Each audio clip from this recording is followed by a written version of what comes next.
Hello, we'll call the meeting to order. I'm just going to do our roll call. Chair Santos. All right. Vice Chair Lewandowski present. Secretary Emily Sowick. Dr. Harden. Present. Paul Collins Hackett, also Batman. Victor Pearson. Present. And Malik Dare is excused.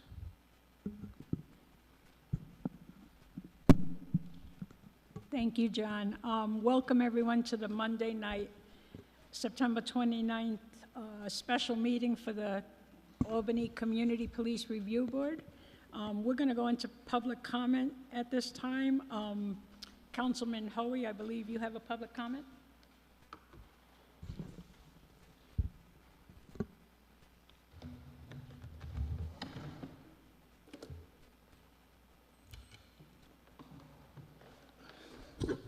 Good evening. My name is Tom Hoey, and I am the elected Common Council member from the 15th Ward, and I'm also the Public Safety Chair for the Common Council. The Community Police Review Board, CPRB, was created in 2000 by the Common Council to establish a body empowered to independently review the conduct of police officers in an effort to promote accountability and build public trust in law enforcement. Previously, this was restricted to reviewing internal police investigations, and the board's powers were significantly expanded by legislation passed by the Common Council in 2021, which was subsequently approved by the voters. That provided the board with the authority to conduct its own investigations and issue subpoenas. The board has conducted substantial work through its existence, including recommending that the Albany Police Department use body-worn cameras, change use of force and de-escalation policies, and enhance investigation and procedure policies to promote timely investigation and proper evidence handling. I am here tonight to express my concern that the main mission of the CPRB, the timely and independent review of community complaints and alleged police misconduct, is not being fulfilled. I recognize that there is friction due to the transfer of responsibilities from Albany Law School to the Common Council. But this friction is not insurmountable if we remain professional and commit to putting the mission first. We recognize the work that you all do to build community trust and the need to support the board. The additional hours of work you do is why we push for stipends for board members. I just ask that the board consider the fiduciary duties that we have as Common Council members to the City of Albany and to the State of New York. As we continue through this transition of bringing the board into the city and of our own duty to our constituents, when we bring you community concerns, that investigations be conducted efficiently. The establishment and expansion of a program as important as police oversight was not a measure taken lightly by the council, and it remains a program that we believe is vital to the public safety in our community. Let's get back to work and show the city we can get this done. Thank you. Thank you, Councilman Hoey. There's no additional public comments? Great, thank you. Now we're going to have a reading from the chair. I'd like to read a letter.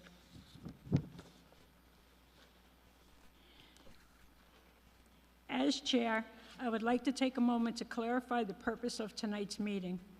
There's been a lot of miscommunication, misinformation circulating, and I want to ensure that everyone understands our intentions tonight. This meeting was called to repair our relationship with the city, which has historically been a collaborative partner of the CPRB. Over the past several months, our relationship has been strained due to the differing interpretations of the governance framework established by Local Law D. While some growing pains are to be expected, we're here tonight to address these issues openly and honestly in a public forum. The city has expressed a desire to collaborate with the CPRB, and we share that goal. However, true collaboration requires transparency and accountability. We have faced several challenges, such as the withholding of GLC transitional materials, the unilateral action on our independent counsel's contract, and the issuance of RFPs without the CPRB's formal authorization. Additionally, the city has not acted upon the resolution passed by the board on July 31st. Collaboration requires both parties to be committed to transparency and accountability. These are the fundamental pillars upon which the board was established, and they are the principles that the CPRB strives to uphold in every aspect of the important mission entrusted to us by the voters. We want the public to know directly that the board has no desire to create unnecessary conflict with the city, but the community deserves a complaint process free from city interference to ensure that we remain an institution of integrity, one that the community can trust to ensure continued faith of the people as an independent oversight agency. I will conclude by reading a statement by former council member and now Assembly member Gabriela Romero regarding recent challenges which were submitted on August 18th by the CPRB to the Common Council. And I'll quote, "Without the autonomy to operate free from political interference, the CPRB risks becoming a hollow institution, unable to deliver on its real and actual mandate to the community. Since unfortunately this statement did not make it into the public record as part of the council's August 18th meeting, Ms. Romero's statement will be submitted in the public record as part of tonight's meeting for public consideration."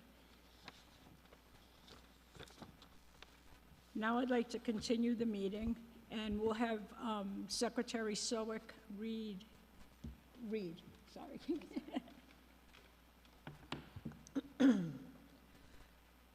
All right, so the first thing to address would be the GLC materials. Collaboration does not involve withholding important transition materials from the board for over 9 months, even after the CPRB made explicit requests and we're told there was nothing to provide. And although we've been assured these materials would be provided to us, they still remain solely within the city's possession without explanation. Meeting materials are Goldstein email dated 9/18/25 confirming the withholding issue, and a follow-up email of 9/24/25, that email from the city stating these materials would be provided. There's a recommendation to put a hard deadline on being provided the hard drive in its original format no later than October 3rd. So, board members, would you like to discuss what Secretary Sowick just shared? Yes, Chair Santos. So I just want to be, I have a question just to be clear. The last email that was noted this month so how many times actually was the request made? So initially, the transitional paperwork was turned over by the GLC in December 2024. It was turned over to the city then. But understand, we did not request the information immediately, okay, until we got involved into the involved in the transition.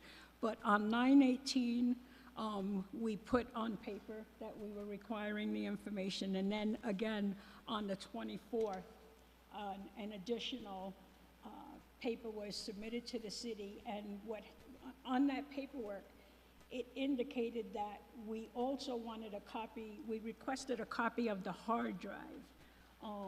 And what we wanted was documentation to be signed by the city stating that the hard drive that they are turning over to our property contains all the information that was initially given by the GLC, that all the information is included in the hard drive.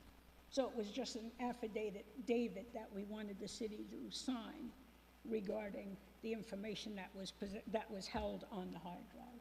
So, and we haven't heard since then, we haven't heard anything from the city regarding when we could pick up the hard drive, or if anyone would be signing the affidavit. And who was the request made to? There were several people listed on the email. I know two right off the bat. One was the program director, Garrett Schaff, and I believe also Robert Wenner, who is the research counsel for Common Council. But there were other CCs on that email. And why haven't we gotten the GLC? No reason given, or just no answer whatsoever? So understand, all board members were given access via your computer to the GLC transitional materials, okay? This is an ancillary piece. The hard drive is a separate piece of what we're requesting. So the board members were given access via your computer, okay, to some of the GLC materials. We don't know if it's in totality because we haven't received the hard drive to check, so. Thank you for clarifying, Chair. I just have one more question, Mr. Winter. I did notice that we got some materials, Yes. but those materials didn't include our previous emails. For instance, among other things, that's what we're talking about, Yes, that it seems to be selected materials. yes. Okay. Did you have a question? Oh, If I may for a second? sure. I appreciate you recognizing me, Chair Yes. Santos. I'm sorry, I should have said your name. No, Robert Wenner, Research Okay. Council.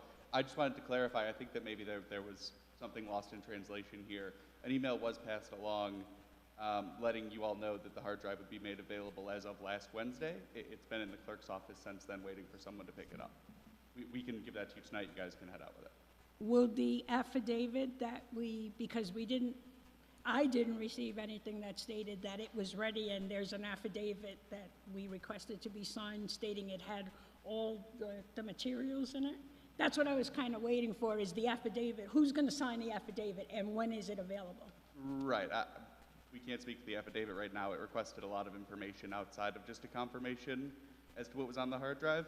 I'm happy to confirm for you that what is on the hard drive is all of the materials that were received from the GLC and swear to their accuracy and completeness. Okay, so is anyone going to sign the affidavit that we requested to be signed?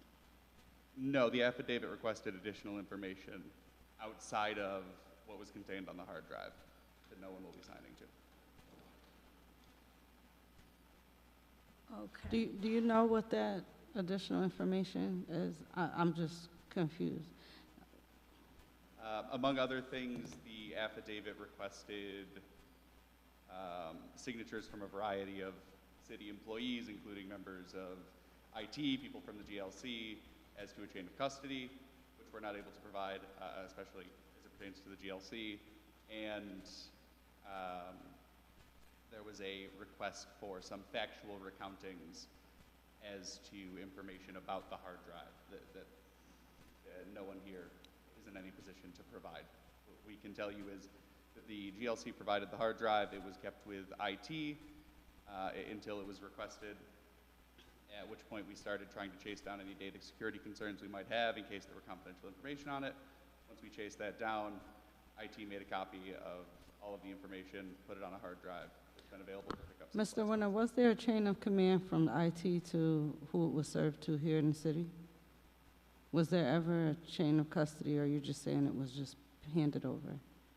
Because I know when the GLC handed it over from Chel Miller, she signed off stating who she handed it to. Did any of that happen here, what you're explaining, or is it just hearsay? I'm not prepared to speak to any of that tonight. I haven't seen Okay. that document from Chel Miller. If you can put that in my hands, I'd be happy to take a look at it and get back to you on that in the future. Chair Santos or Vice Chair Lewandowski, if I've spoken out of turn, can you clarify in terms of the can you hear me? Now, Sorry about that. Have I spoken out of turn about the chain of custody from No. GLC to the city? No. Okay. I just want to make one point of clarification. We, when we asked for the hard drive, we asked for the original hard drive provided from the GLC, not a copy. So I'm not sure if a copy was mentioned during this conversation, but we requested the original hard drive, not a copy of the hard drive. So I'll just leave that on the table.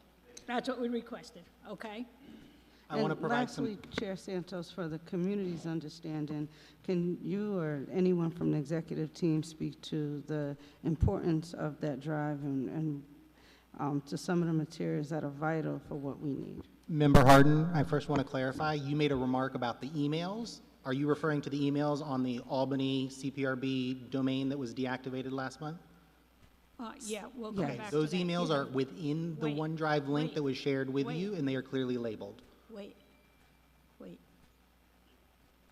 Were you finished? Thank you. I'll follow up then, because when I got on there and clicked on it, there was nothing there. So are you saying that IT should be the person we reach out to? That Within the OneDrive link that was shared, the very top folder is labeled at albanycprb.org. Within that folder, it's a zip folder, so you will physically have to download it to your computer. You will have to extract the data from that folder, and there is a file with each individual user's name that is what IT has told me is the archive of those emails that they provided to me, which I uploaded to that drive. So let me just ask a question. Were those instructions given to the CPRB when you issued us the email? Because I do not remember being given those. The instructions you just described. When I provided the instructions to you, Yes. I told you you were able to download the materials, but you were not able to modify or edit them. So downloading that folder would be part of the instructions that I provided, Was yes. this specifically, those .org emails, were they I specifically did not, cited? no ma'am, I did not give you step-by-step instructions on how to navigate OneDrive.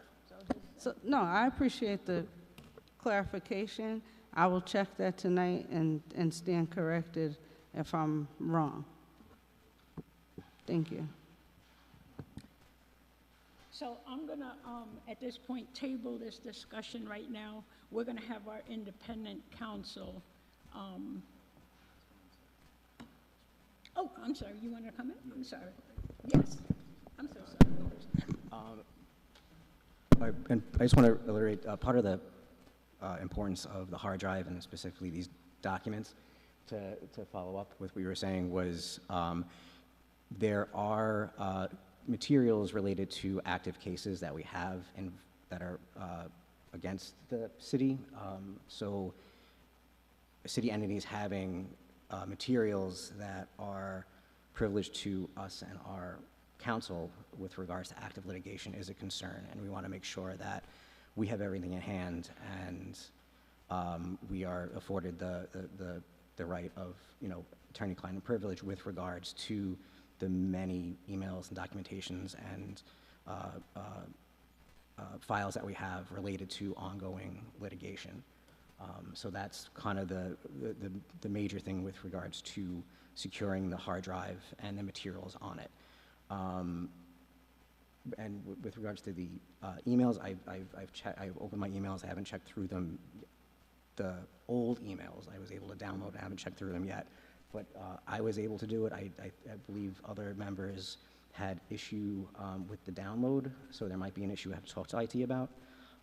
But that's available. But the pressing matter isn't necessarily having those your individual emails. It's making sure that the materials that are pertinent to active litigation are secured between the body of the board and our counsel that are lawyering on our behalf. Thanks, John, for clarification. I use the emails as an example, but it's not an exhaustive list of when I went in there. So I will go back again, and should I have issue, I'll follow up with IT. So I appreciate that.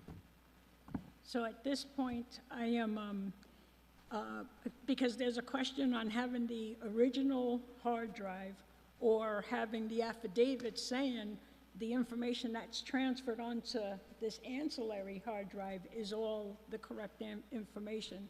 So I'm going to refer this to independent counsel to speak with Mr. Winter directly, and we'll let them settle that, okay, as far as the information, how we receive it, and where it goes from there. Okay? Is that all right? Okay, that's how we'll deal with that. So, okay, you can read number 2. Thank you, everybody. Number 2 regards independent counsel.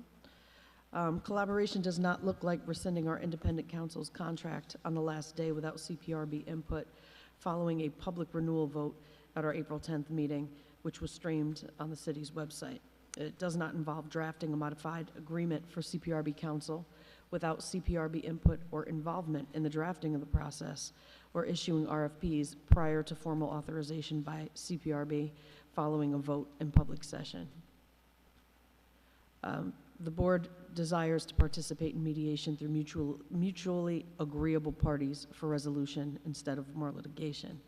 The key piece for the CPRB in this process is drafting an agreement that respects the governance framework and operational autonomy granted by Albany voters under Proposition 7.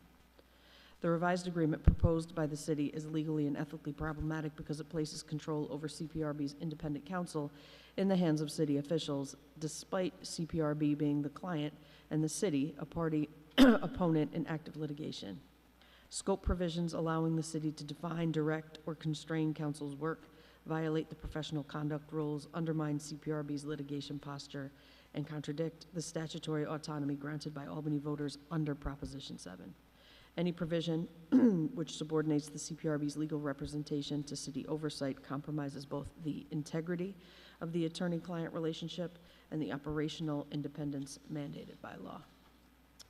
So, further discussion regarding independent counsel. Does anybody have any questions on where we stand right now with independent counsel? I just want to say, for independence and autonomy, independent counsel is imperative.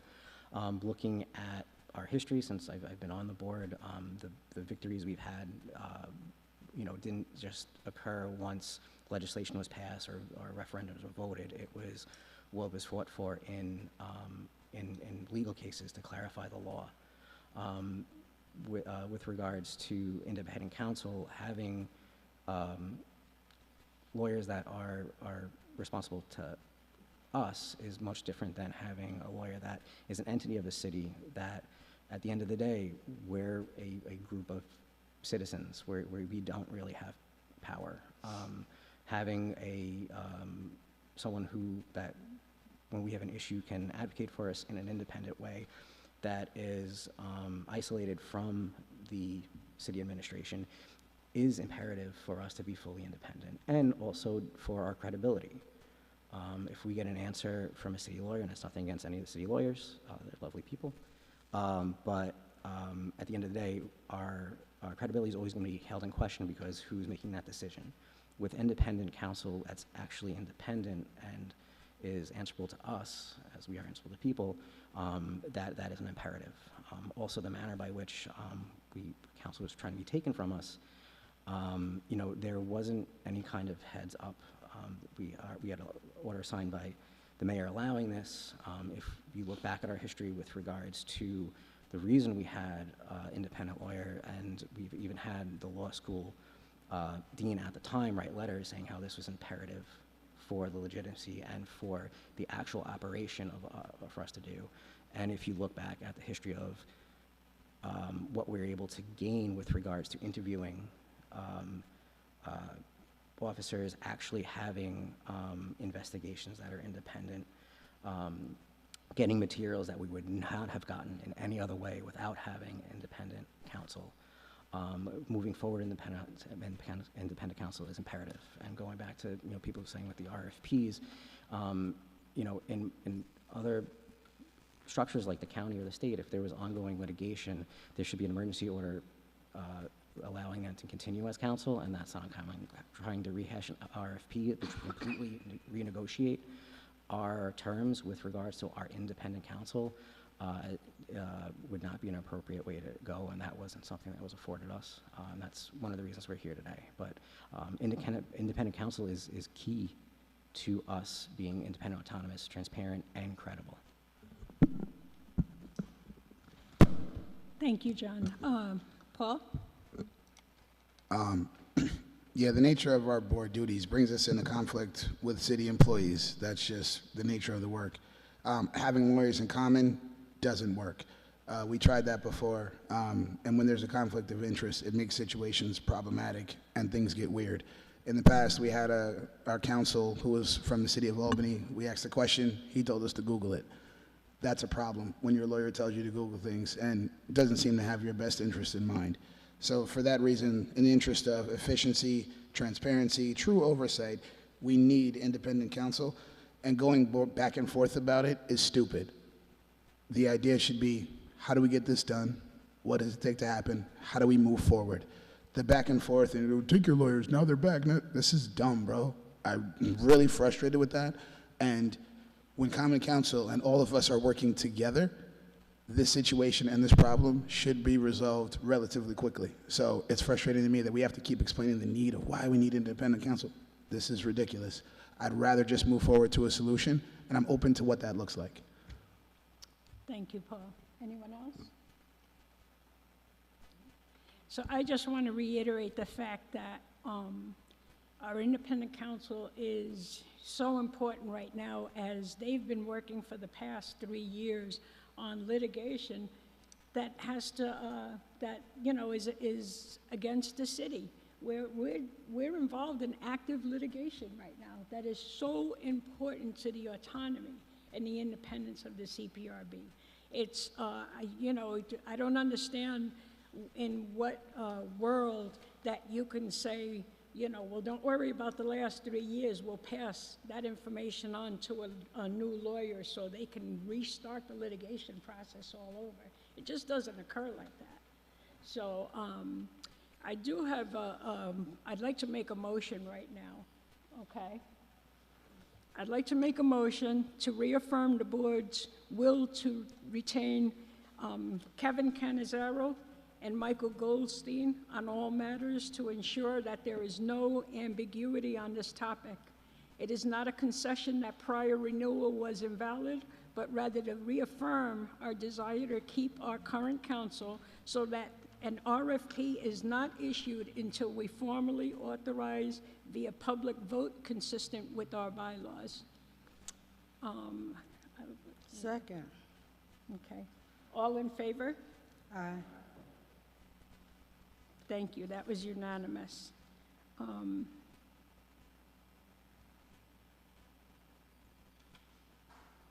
Okay. We will now move a motion, we will now move a motion to enter into executive session regarding the employment history of a particular individual and potential litigation matters for the future. We'd like to discuss a notice of claim and answer any questions that any members may have. But first, we're going to go into executive session. So, Garrett? Oh, yes, sorry. I told you I always forget that. I'd like to make a motion to go into executive session. Okay. All in favor? Aye. Thank you. Okay. Garrett, we'd like to go into executive session.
Yeah, I forgot. Yeah. Okay, Garrett, we're good? Okay, thank you. I'm gonna make a motion to close executive session and enter back into regular session. Second. Can I, everybody in favor? Aye. Thank you. Okay. So I want to make a vote to authorize the serving of a notice of claim to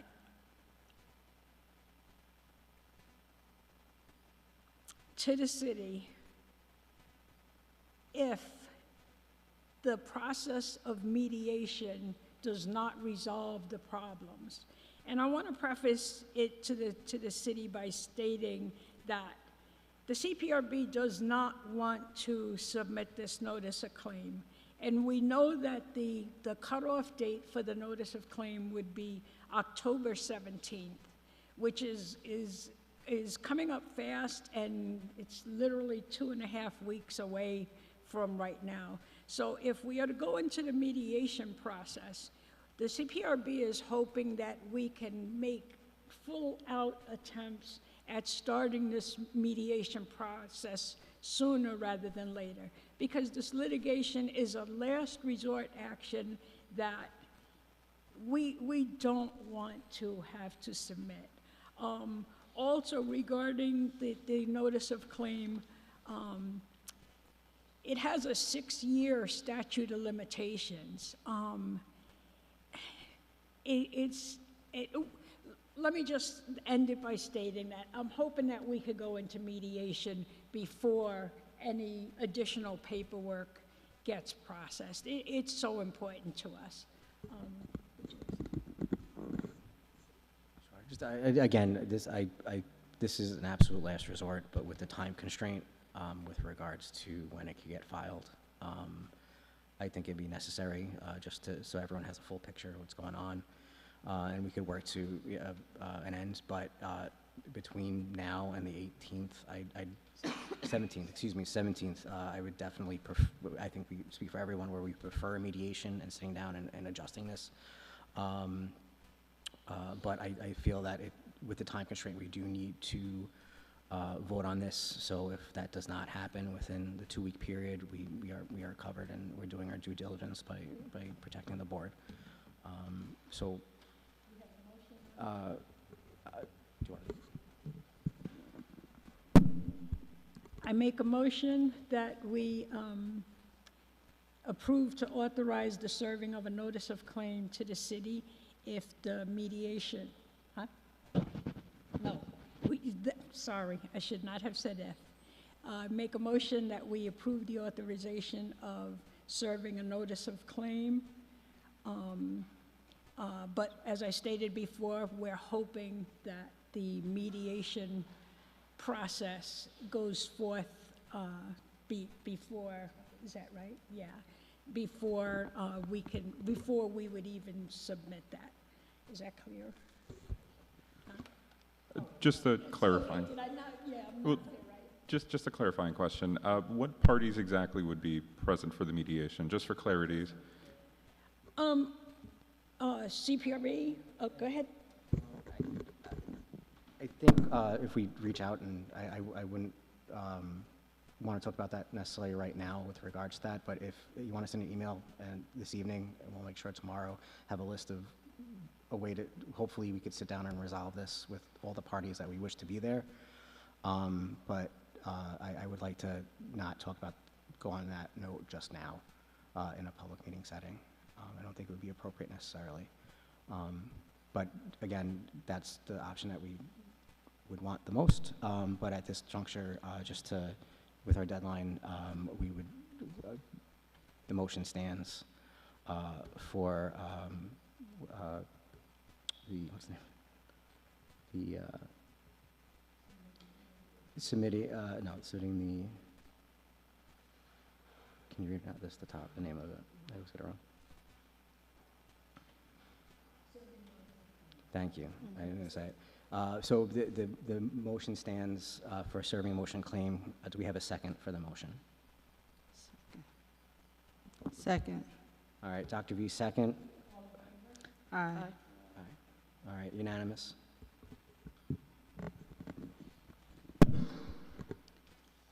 Thank you.